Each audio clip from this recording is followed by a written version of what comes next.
But should these people be part of the religion? Lead services, lecture, represent?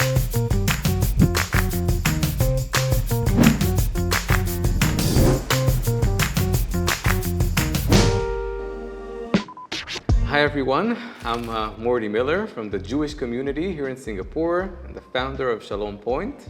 Hi, my name is Belwei and I represent my family temple, Ji Zhen Gong, and I'm also the director of Singing Memorial, where we house ancestor pedestals.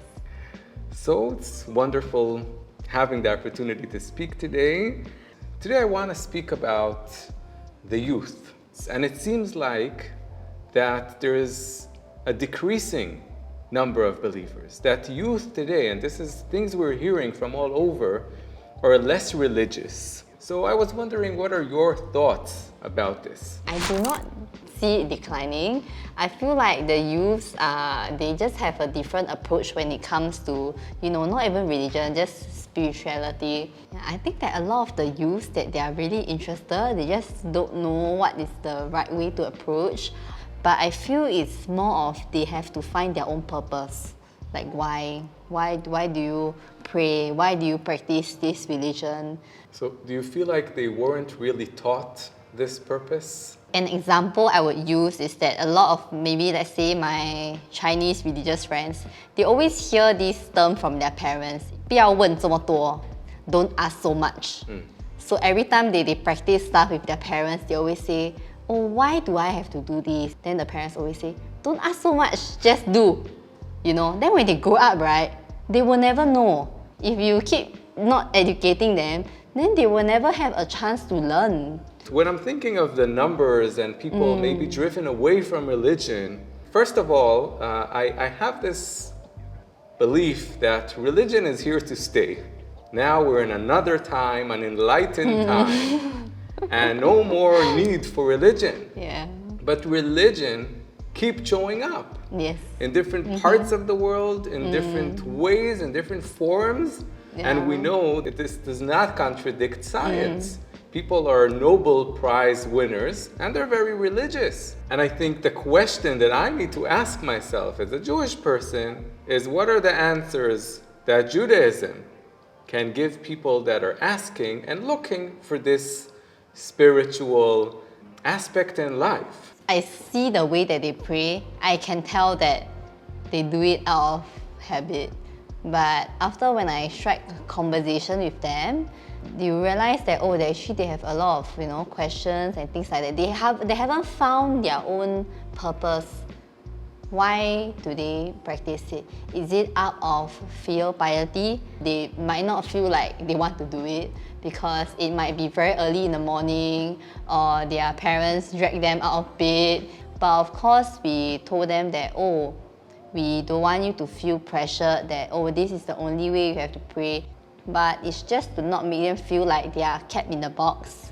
There are people, and I see this around me, that are practicing religion out of habit. I think it's okay. We have a saying in Judaism, sometimes you start something not 100% from the right motives. But if you do it and you're consistent and the community will accept you, then eventually you will end up at the right place. And when I say the right place, I mean one of two. You might feel like you're more connected. And another option is that you'll feel like it's not for you. And if it's not for you, it's not for you. So I don't think we should push. That's what I'm saying. I don't think we can or should force anyone. Like if people feel like they belong and they don't believe and they want to be part of the ceremony and they want to be part of the prayer and the practices, let them be part of it. They will end up in the right place for them. I can hope as a religious person, as a person of faith, that they will feel what I feel, but I have no guarantee and it's okay. Of course, I've had people actually ask me, how do you encourage youth to continue the practice and religion? The thing is that there's no sure way to do it. You have to genuinely connect with them. So when I speak to them, I won't even talk about religion, but they are the ones that when they see me, they just feel like opening up to me. Then I'll just share with them. So then actually, they are not really religious, but they keep coming back to look for me. It's just because they feel like I'm a more open person. I don't judge them, they can ask me about anything. Then they will just keep showing up. Then eventually, like what you mentioned before, they might find their way in this religion, or they might not. We know some terrible things happen in the name of God. And Rabbi Menachem Fruman, a contemporary rabbi, he used to say, and he was half joking, half serious, and he used to say it's a miracle that people believe in God, regardless of the fact that they're religious people in the world. They see some bad deeds done by religious people, but nevertheless, they stick to religion, they stick to faith. So I think first of all, when I see the numbers, I'm asking, is my religion promoting peace in the world? Is my religion promoting understanding in the world? I hope yes. And I want to ask myself how I can help that happen. And then I believe numbers will eventually change. The walls surrounding religion, protecting religion, were high walls. And anyone who was not exactly observant of everything that is expected to be observant of was excluded. Now we do not have the privilege to do that. And I think it's wrong. It's wrong. Today we have to realize there's so much the world offers and so many perspectives and things, beautiful things. Why do that? We have to be more inclusive.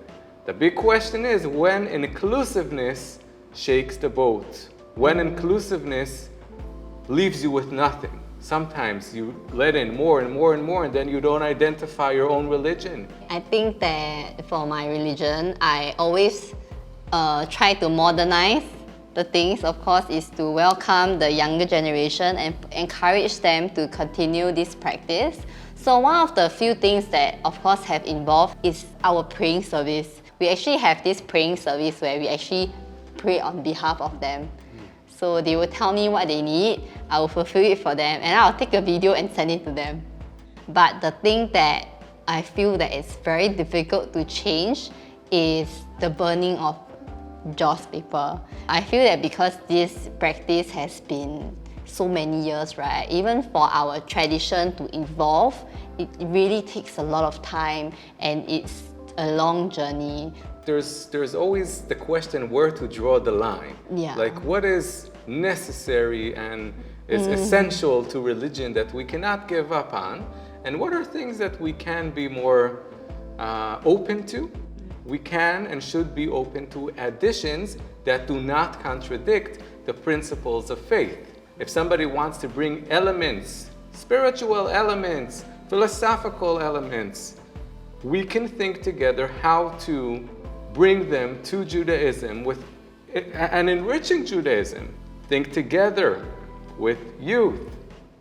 What do you suggest? And I think many times people will be surprised how much can be done. Not everything. So always the question is how to hold on to the core, to the fundamentals of the religion, but yes, allow people to take part of it, participate even if they don't observe everything fully. It's okay. I myself don't always observe everything. But should these people be part of the religion? Lead services, lecture, represent? Yes, because their heart is in the right place. I think I really learned a lot from your perspective, and it's really inspiring for me. Thank you so much for sharing as well. I feel like it's such a fun conversation, and more people, of different religions should actually talk about this. I think it's really interesting. If you have any questions, please comment here below. And thank you so much. Bye-bye.